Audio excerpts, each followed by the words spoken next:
Headquarters of common sense. Talk Radio. She is political and social commentator Dominique Samuels. Good evening, Dominique. Good evening, how are you? I'm very well. What is all this? What is their problem? Yvette Cooper, Annalise Dodds, all these Labour Party people, they will not say what a woman is. What's wrong with them? They're treading on eggshells, quite frankly, because they're frightened of being chased down by the radical leftist lobby that seeks to shut down and attack any woman that so much as dares raise the importance of biological sex. You're called a transphobe, you're called a bigot, you're called all of the names under the sun simply for stating biological facts. And J.K. Rowling, who called Annalise Dodds out, the author of the Harry Potter novels, she was attacked as well, people calling her a TERF. I absolutely hate that term. But the fact that women on International Women's Day cannot even state what a biological woman is, it really demonstrates the absolute insanity that we're at as a society. And I know what a woman is. A woman is an adult human female. It's extremely simple. That's all that they had to say. Gender is not subjective. If you're a woman, you're an adult human female. And, you know, there are many trans people that do accept that. So I don't understand why it's being presented as some fringe far-right view. Yeah, this is what I was saying the other day, actually, on International Women's Day. If we are all so lost in admiration about the wonder of women, and by the way, I am, I always have been, but why do we keep calling them people with cervixes, people who menstruate, going out of our way not to actually call them what they are, women? Why are we so afraid of it?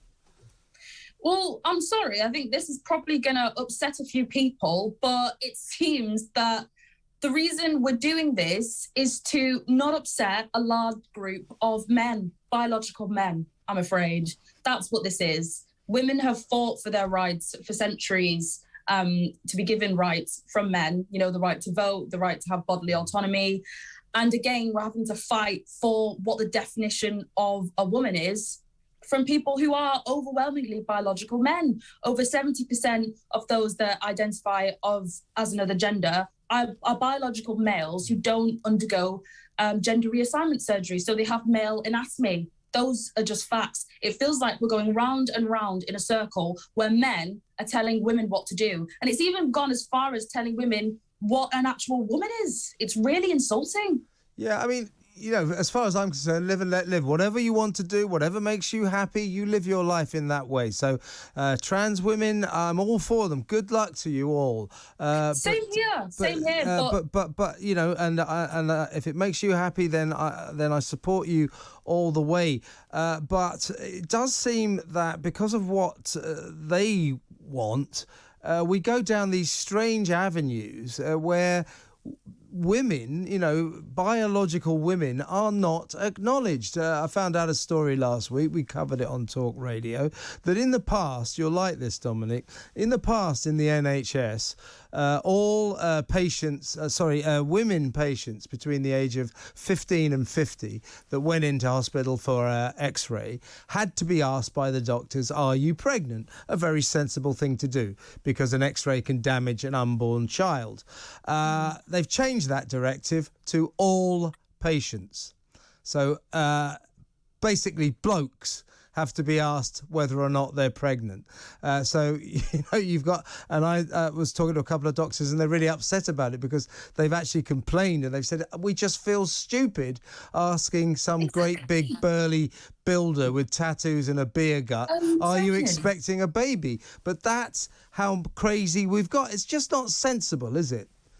It's not sensible at all. It's a complete waste of time. Most people are able to tell what gender you are. And I'm surprised that a lot more people haven't come out and complained about this, especially the big burly builder men that you've just mentioned being asked. That'll probably get me in trouble, won't it? You know, for gender stereotyping.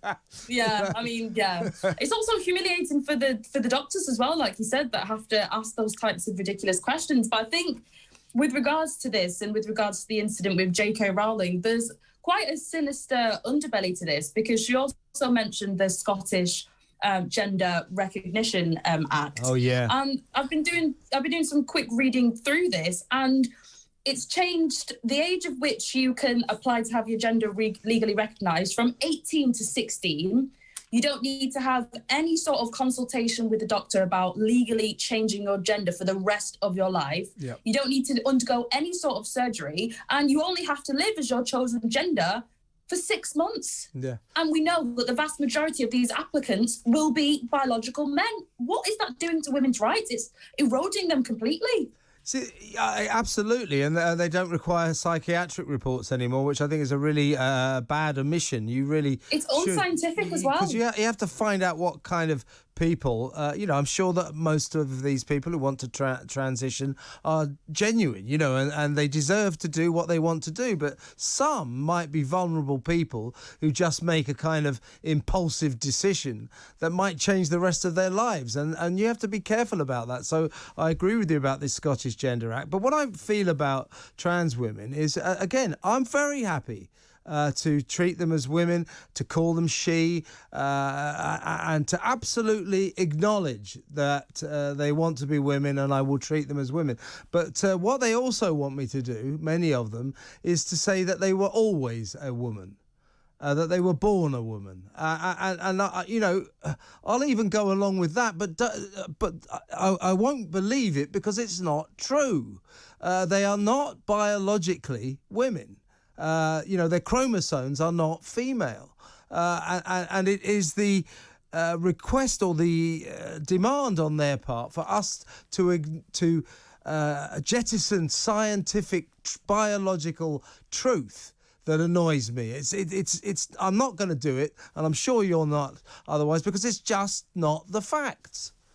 Yeah, it's just not true. And the people that seek to impose this on individuals that think like us, and many of them are actually not even trans. I've noticed that a lot of the loudest people aren't even trans themselves. They just get offended on the behalf of trans people, which again is similar when it comes to racial politics. But what they're seeking to do is they're seeking to limit our freedom of speech, first by limiting our freedom of thought, and impose views that aren't factual and aren't the truth, but they seem to fulfill some sort of moral good, so therefore we have to go along with it. And that's quite frankly dangerous. And the argument they use is sex and gender, two completely different things. So you can, in your brain you can be a woman, but physically you can be a man. It's not scientifically possible to be born in the wrong body. It just isn't.